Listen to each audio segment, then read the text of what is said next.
will someone want to give a brief recap, and then we'll continue on. Okay, I'll give the recap.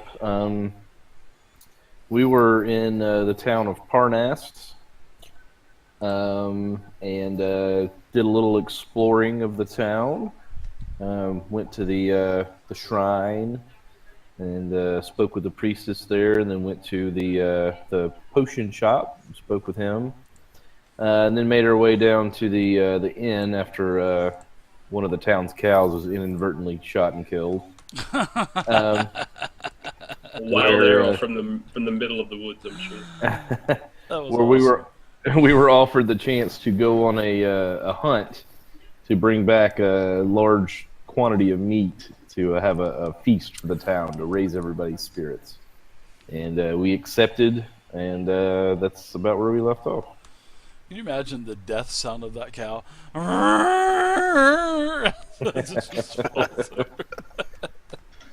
We have the stable owner's son with us too. He's trying to prove his manhood or something. Right. We agreed to take him along with us to let him prove himself a man. For the record, Shem did not agree. Malachi was out back giving Sarpy some shooting lessons. See, now you hold the bow like this. Or wait a minute, it's the other way around. Well, I think it's pretty impressive to take down a cow with a single arrow. Single shot. So Yeah. it's got to be hard to do, I would think. It was pretty old. And it was their last cow. Well, maybe we'll bring back a live cow of some other species. Maybe a goat or something. We're going to be rustlers. I actually kind of thought it was pretty funny, to be honest. It was a good time. Yeah, because I mean, you just don't expect stuff like that, and that's the whole great thing about D&D and things going on impromptu. It's just awesome.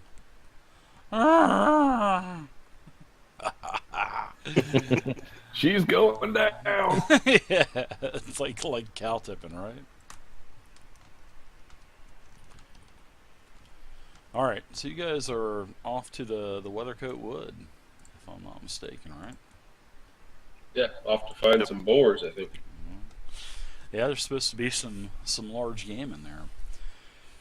So I believe it was west of Parnast, and you start to enter the wood. About an hour goes by. You can see that the terrain is like slow rolling glades, and you pass an occasional brook, really large trees. There's, as for light, I mean, it is light. I mean, there's no penalties or nothing like that. It's like the sunbeams are breaking through the canopy of leaves on top of you. Some areas are brighter, some areas are darker, of course. And the one thing that you notice after about half an hour of going into the Weathercoat Wood is the visibility starts to become obscured a little bit, because there's a lot of this unusual bluish type of mist that is starting to like rise up from the ground. And you also notice that a lot of the tree trunks, especially the larger trees, they have a bluish color to them, as the roots go down into the ground. So you can see, up to about 60 feet, and then after that, it's pretty much just mist. You hear lots of songbirds, all kinds of insects that are chirping, and wings buzzing by, and you can hear the barking tree spiders. You fart, barking tree spider, never mind. You hear a lot of squirrels and spiders and other insects making noises, and the grass is really soft. That's what you notice. So if you're trying to I will give you this. If you're trying to get an advantageous position, or AKA out of character using stealth, you'll probably get advantage on your checks because of how soft and how quiet the grass is as you step on it. And then also as you're going through the forest, there's all kinds of sweet smells and all kinds of these buds of flower buds kind of floating through the air and stuff, and a very nice honeysuckle smell as you're going through the forest.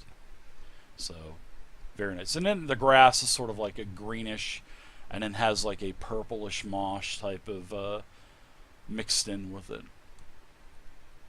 Very beautiful mist though, but it's definitely not natural. That's for sure. So at this point, go ahead.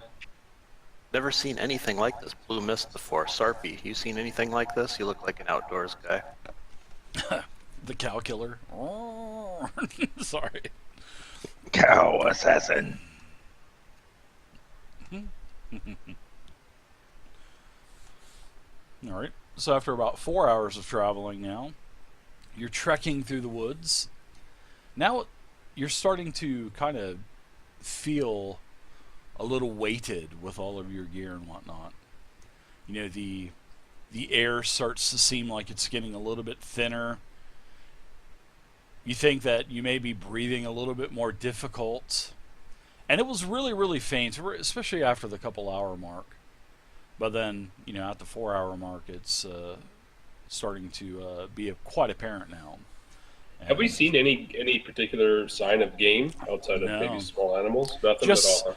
squirrels and stuff like that, yeah. There's enough of those around Parnas already, so why don't all of you give me a Constitution saving throw? And if you're a dwarf, which I don't think we have any dwarves, then you would roll that with advantage. But just give me a normal DC blah blah blah Constitution saving throw. You guys are all clutch. You needed a DC 10. Malachi, you cut it close a little bit. So what's going to be happening is every 4 hours or so you're going to be doing a con roll because of the air. And if you fail, you're going to gain exhaustion. And then exhaustion kind of stacks up if you're not familiar with it with 5e. So, but you guys are great. And if you guys, what do you guys think this is? I mean, what do you think it would be? As you guys are starting to notice this and probably talk about it with one another. I mean, you said it was definitely not natural, right? So my first thought is magical. Yeah, you can give me a nature check if you want to. Mist of the woods. Yeah, you can give me a nature check too. Let's take a short break, guys. And I'll cast the detect magic here, see if there's any magic. This mist has any kind of magical nature to it. I'll set up my incense while they're studying the surroundings. I'll set up my incense and do an incantation for detecting any kind of magic that's around. Okay. Good idea. Yeah, I'm gonna keep my. I mean, we're here to hunt game, so I've got at least a hand axe out ready to be thrown, but I don't have much for spears or hunting or anything like that. I'll keep an eye out for some game. Wow, Shem, your nature check was absolutely. I'm. Does it go below 0? It did. No, it went to 0. I figured. I didn't even think I should have rolled that. But. Sarpy the calculator that is one with nature. He definitely knows that this mist is to blame. And at the potion shop, who was testing all of the potions and whatnot? I cannot remember. I bought a bunch of potions from him, including his hangover gear. So you would give me a perception check on that, actually, really quick. And that would be for Malachi. So yeah, between, Sarpy talking about, this is the mist, the problems with the mist, you remember you smelling the same smell back in a potion shop. Remember the mysterious vial? Hey guys, this mist smells just like one of the vials I smelled back in the potion shop in Parnas. I'm pretty sure you bought that same potion, didn't you? You bought a bunch of them, didn't you? I bought some healing potions and Silas's cure potion. I think someone else bought the unknown one. It may have been I think it was Raz. Yeah, I think it was Raz. Yeah. So Raz kind of just hung out back in Parnest. So, but yeah, you remember smelling that though. That was one of the potions. So, like I said, this is a beautiful mist, and it seems like it's attacking your respiratory system. So it's making you. It's not like you're gasping for air. It's just a little bit, it's just a little bit harder to breathe, and it's just giving you a little bit of a shortness of breath. So, what? I wonder if drinking that potion would help alleviate those effects. Oh, that's possible. Let's find out. We'll find out if this is magical here in a few minutes. Yeah. Based on the conversation going around, Barion's going to take like a cloth and tie it around his face so that it's kind of maybe a filter. Oh, I like that. Pretty nice. Does the mist go up quite a long ways? I mean, is it permeate the entire forest, or is it maybe just a few feet off the ground, or? It's probably up to about eye level-ish or so. Sure. Yeah, and then, like I said, you can see about 60 feet. And then, it's basically just like a wall of that blue mist. But you can see over it. So, I mean, if something was...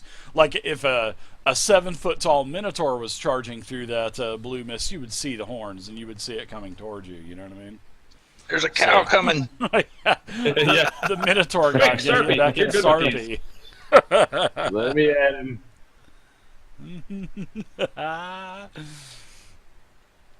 So you guys have a break. You guys eat a little bit of rations, drink a little bit of water, talk about the mist, and then you get back on your way, maybe? Was it magical in nature? He was doing a check or a ritual, I think it was. Yeah, I want to see if this mist is magical in nature. Sure. Let's give me an arcane check. I was gonna do a detect magic ritual. Oh, that's right. You were. Yeah, it is magic. Guys, this mist is magical in nature. Can I tell what kind of magic it is? It's just magical. I can't give you that information. I can't tell anything about it, but it's definitely magical. Yeah, it's definitely of the magical strands of the multiverse. You know what I mean? It seems like it has a little bit of each school influenced into it. A little bit of evocation, a little bit of conjuration. So it seems like it's pulling from all the different schools of magic. This is a very bizarre mist, guys. It's got like a mix of all sorts of magic to it. Very strange. Just think if I suggest we do. Bathhouse Bandit could have a machine that poured that smoke out into the crowd. Man, wouldn't that be great? I was gonna say, I wonder if we could bottle it up somehow. Possibly. Was it a concentrated? Was it pretty the same thickness last time you saw this in that bottle? Or is it maybe a different? Was it liquid or? No, it was just it was a liquid, but yeah, it was mainly the scent that was distinguished between where you're at now and back there in the shop. Well, there's nothing to be done. This stuff is all over the forest. Is there anything that you guys can think of that can be done to clear us of this? No, but I suggest we do as Barian did. Very well. As you make that suggestion, Barian is looking at you like, really? It's magical. Is this going to help me? I'm gonna take my handkerchief, get it wet, tie it around my nose and mouth. That's a good idea. Guess it probably couldn't hurt. Yeah, you guys would think that would probably possibly help you out, but seeing that it is magic, you're not too sure. But it doesn't hurt to try. Never hurts. We'll see later on. At very least, I'll better do to the be same somewhat thing. protected than not at all. And we look like the hunting bandits. Yeah, we do have still a lot of those clothes that were traveling clothes from the desert. We got a set of those, and I'm sure it had a bit of a face mask piece to it. Man, good job with that also, Chief, because I just give you an inspiration for that idea. Well, thank you. Yeah. No problem. All right, He so you actually guys, did inspire the entire group to do it. So yeah, fairly fair, right? that's smart. You could get a bonus later on. You never know. Because I like stuff like that. I like thinking out of the box. So, well, you guys, get all your bandanas dipped down in the water. You get them around your faces, and you travel on for another couple hours. Of course, you're stopping a couple more times to soak your do-rags. Get them wet with your water skins and stuff. Now, after you're trekking through the woods a little bit more, you're starting to see the evidence of a little bit larger game. You see a couple of small deer way off into the distance kind of sprout off, and then you see a spot. You coming up, and whoever's in point, I don't know whoever that would be, probably Sarpy, right? Yeah, Sarpy, I think. Yeah. Sure. So Sarpy sees ahead about 60 feet in front of you. You almost walk out from around the bush, and there's like this makeshift trail.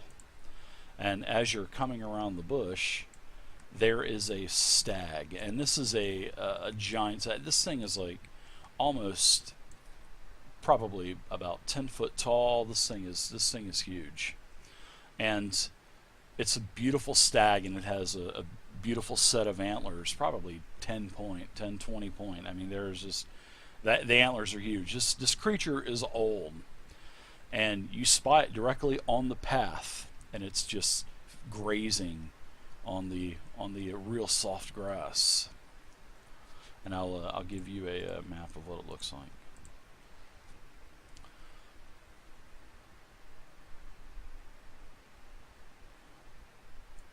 Then you have the giant elk, the big G. That is giant. Yep. Yeah, it dwarfs you guys. And like I said, it's about 60 feet. It doesn't even notice that you're there. Basically because of that soft greenish and purplish, like real soft mossy type of grass. Yeah, so as far as marching orders go, I think Sarpy would be in front. I would be probably 10 feet behind or so. Sure. Yeah, even the kid, he's back there too. I'll kind of move you guys back. Oh, Barry, you're a ranger as well. You're sneaky, right? Yes. Yeah, and you're about right there, Sarpy, and you can get a perfect shot in on this, and you kind of look back towards the others, but it's just sitting there grazing. Kind of crouch down, get real still, and look back at everybody else, and kind of cock my eye like in an unspoken question, like. It's obvious that you see something. Yep. I immediately stop and kind of follow suit, crouch along with him, just make sure I'm not making any noise. Sure. So it seems like you're starting to arrow and slowly move up as well. All right. So Sarpy, as you're getting ready and you're lining your shot up, I guess you probably would be pulling the bow string back really quietly. I'll knock an arrow and slowly pull it back and take a deep breath and let fly, I guess. Sure. So just as you're pulling your string back and you're like taking your deep breath, all of a sudden you hear a little tiny voice, and it says, "Just what do you think you're doing? Stop that immediately. You can't be here." So as you're kind of like going, what in the hell? You kind of, in your periphery vision, over to your left, you can see that there's nothing there. And then you kind of turn back towards the party, and they're kind of looking at you. Because, actually, I would say that, I would probably say that Sarpy would have heard, I'm sorry about that. I would say probably Barian would have heard that, because he was crouching up as well. I heard him saying he was crouching up. So Yes. yeah, you also heard this small little voice also, Barian, and there's nothing there. And then obviously it actually distracted your shot, and you kind of look over to your periphery, don't see anything there, and then as you kind of turn back towards the stag, it starts to kind of like walk off, and then it kind of hears something else, and then it starts to flee. So you can still take that shot if you want to. You have that, you had that bow knock. You can still take that shot if you want to. Well, I am going to remember my previous issues in the town, and since I can't get a good, clear shot, I don't want to risk another embarrassment. So I'm just going to act as if it kind of got away from me. Sure. That's too good. So Barry would just kind of nod to Sharpie, like, uh-huh. yeah, after I don't want my the, first two shots to be terrible. the stag kind of flees off. Now, when you turn back around for the second time, you can see that there is this tiny winged creature that is floating in front of you. All right, so the stag is in front of you, and just as you were turning back around towards Barian, you now see that little sprite, and you hear him introduce himself as Prince Thornacious, and he says, "I am royalty here in the forest, and I am in charge with protecting the western portion of the Weathercoat Wood, and you are not supposed to be here." And you can see that he's, basically adorned in greens and browns, and he's got a headband that actually glows with a golden light. But you couldn't see that when he was invisible. And he seems to be, pretty respectful towards you, although he does adamantly believe that you're not supposed to be there in his forest. And then he says, "I hope you forgive me. I hope you don't think I have poor manners." I'll say first. I'll say, is everyone else seeing this? As he lowered his bow and made it seem as though the game was no longer able to take, he wasn't able to take a shot at it. I'll stand back up and slowly make my way up towards him. All right. Yeah, and he's about right here, in between the two of you. I'll follow Shem. Then I'll say, if everyone says they do see him too, I'll say, my name's Sarpy, and we're just out trying to hunt some game. Why should that be any of your concern? Well, because I'm in charge of the Weathercoat Woods, and I know that stag. You were going to hurt my friend. Well, he didn't get hurt. He's fine. I'm just glad, and actually, you should be grateful for your errant skills. I'm glad that you didn't take the shot, and you're not welcome here. And first of all, I want to point out that home. no competent archer would have taken that shot. So don't say that's because of my skills. That was just fact of nature, physics, whatever. Completely beyond my control. So why did you not take the shot then? No, he was too far away. I think everybody was pretty clear. No, nothing to do with you. He was just too far away. It's clearly that nobody could have made the shot. Nobody in the world could have made that shot. A 60. So he kind of flies over to where the stag used to be, and he says, "Seems like about 60 foot of range here. Do your weapons not? Are they not capable of letting go of an arrow that's that far away?" So you mentioned that you were a prince. What tell us about that? Well, of course I'm royalty here. I didn't say I was a prince, but yes, I'm in royalty, and I am in charge of the western woods. We have this divided up into 4 territories, and I am in charge of the western territory. So you guys give me a nature check, and you guys drop it into the tower for me.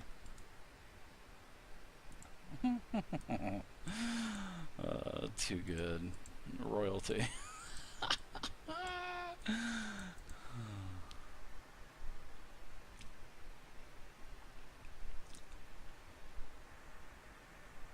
Oh, very nice. God, boy, you guys are... Well, Sarpy, your roll wasn't too good, but... Now, as for... Alright.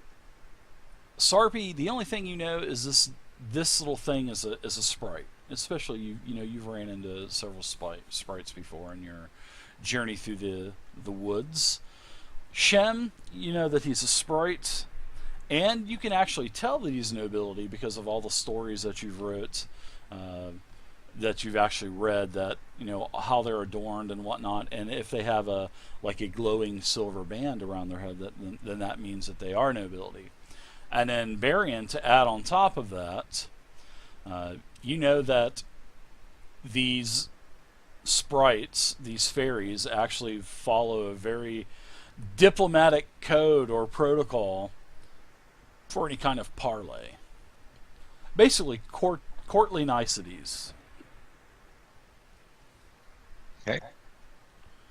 And I'll give you a little bit of information.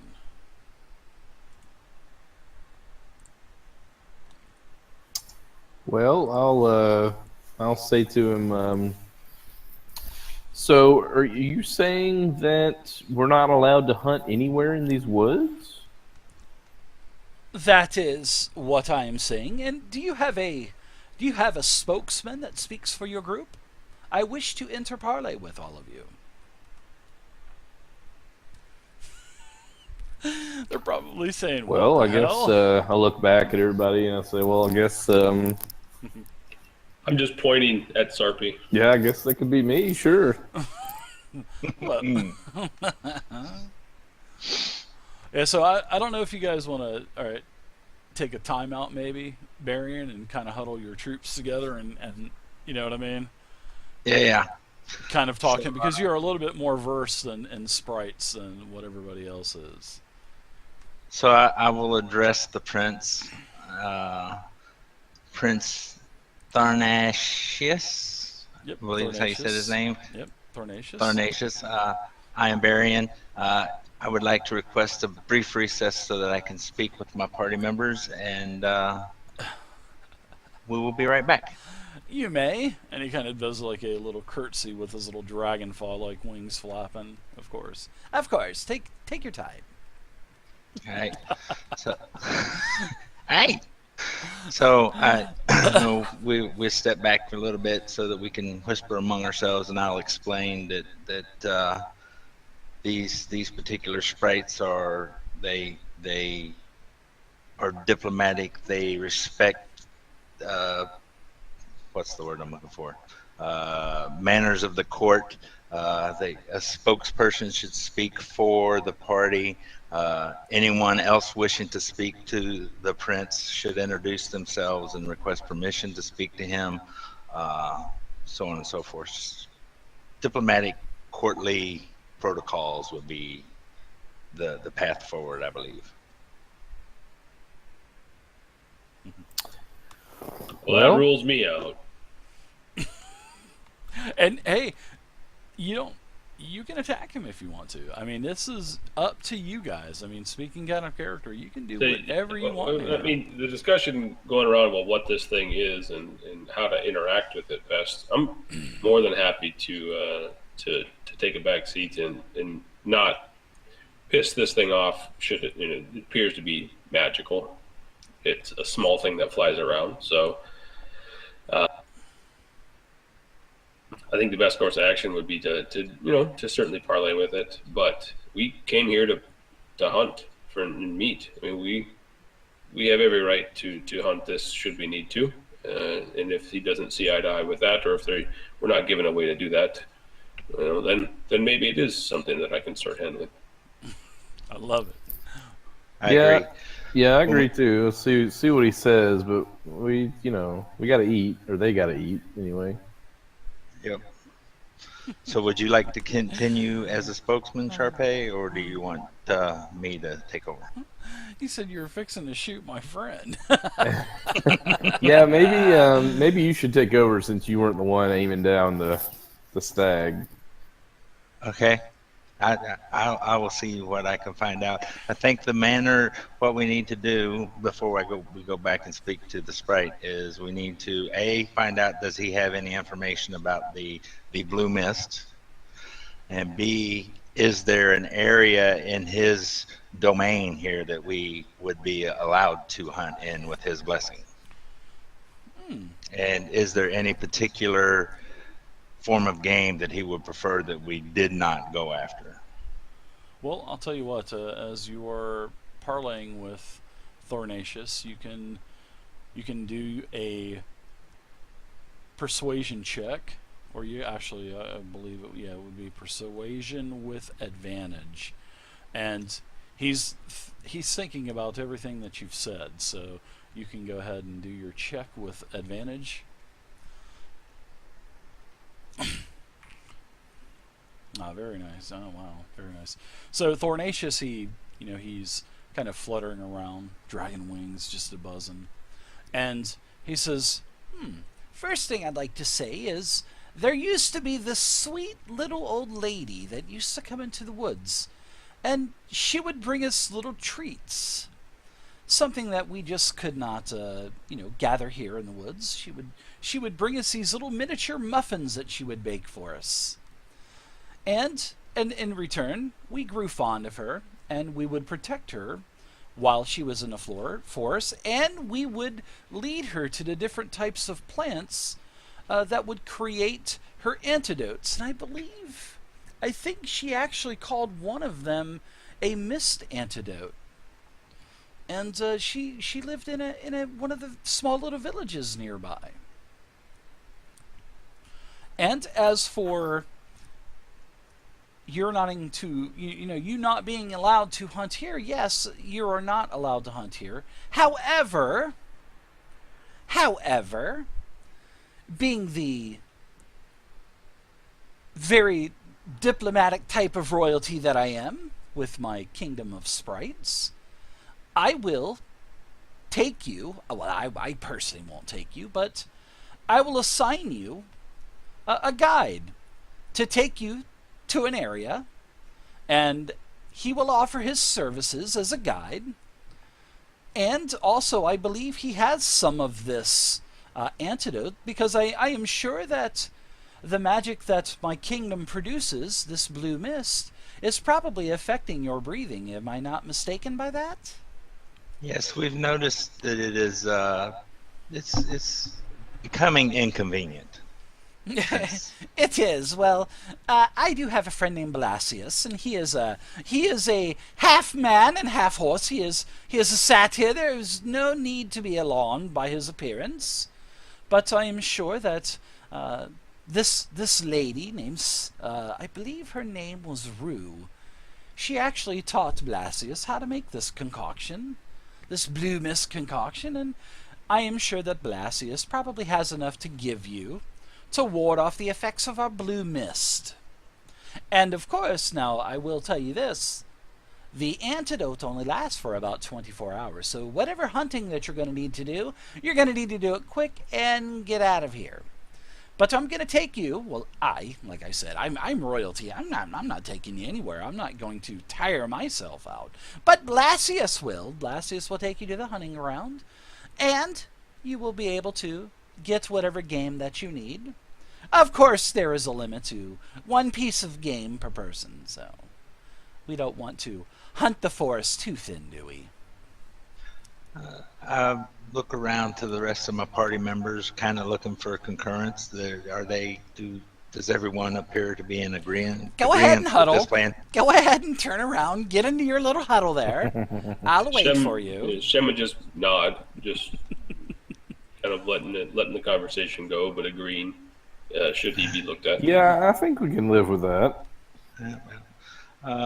Prince, we are agreeable to your terms. Oh, well, good. I'm glad that you are.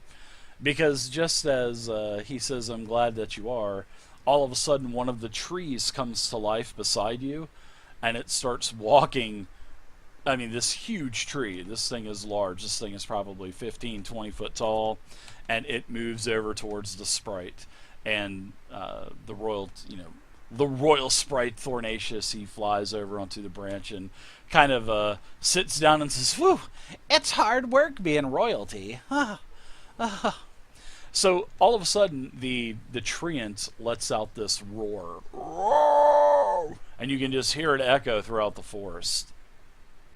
And Thornacious looks over back at you guys and says, "It was probably quite a smart choice. Even though your errant hunting ways there, Hunter, you are pretty intelligent, by the way, not to attack us here in the Fae.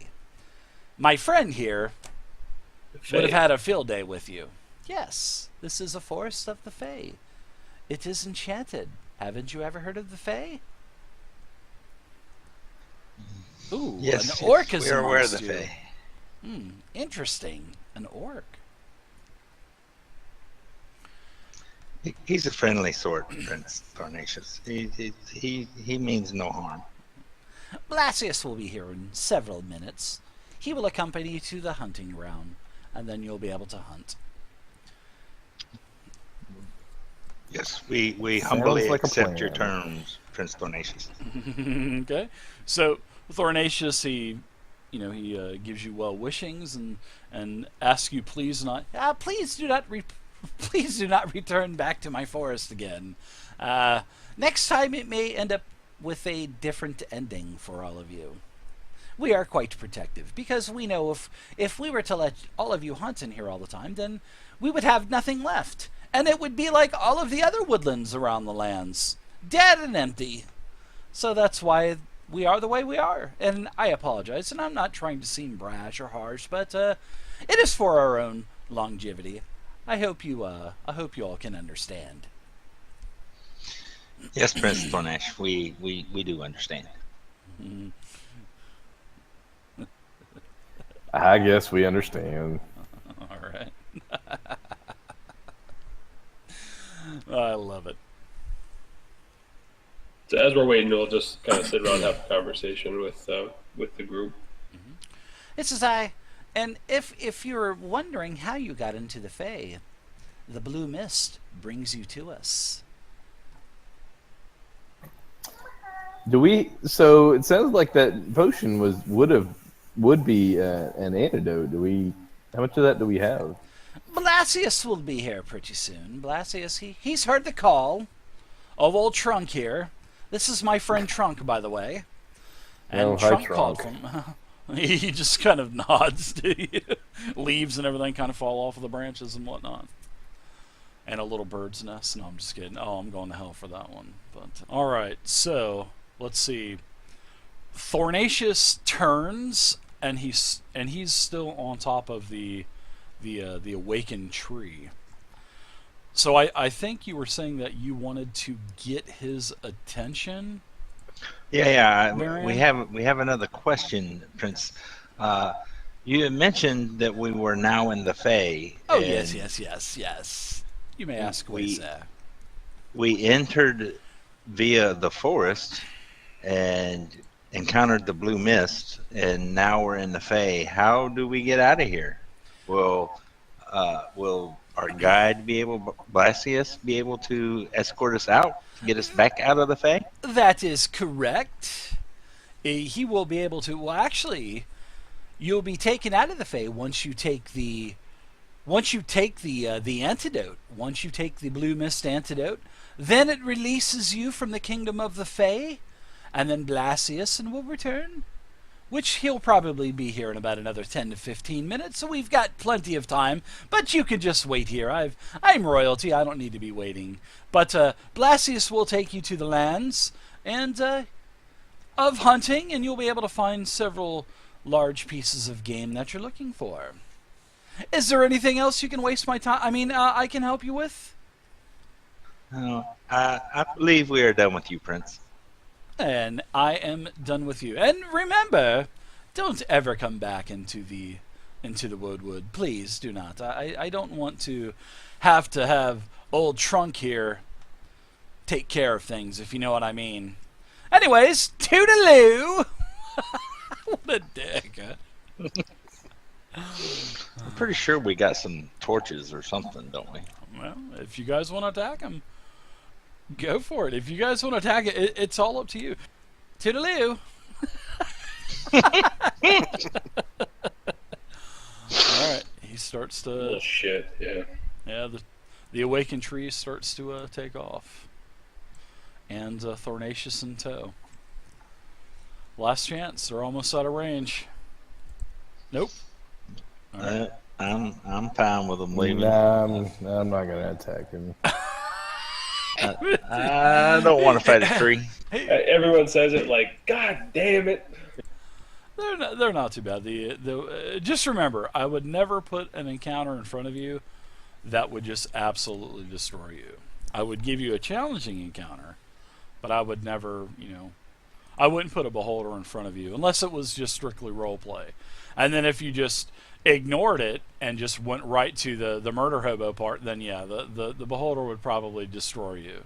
But yeah. All right, so let's go ahead and do let's do experience and loot, shall we?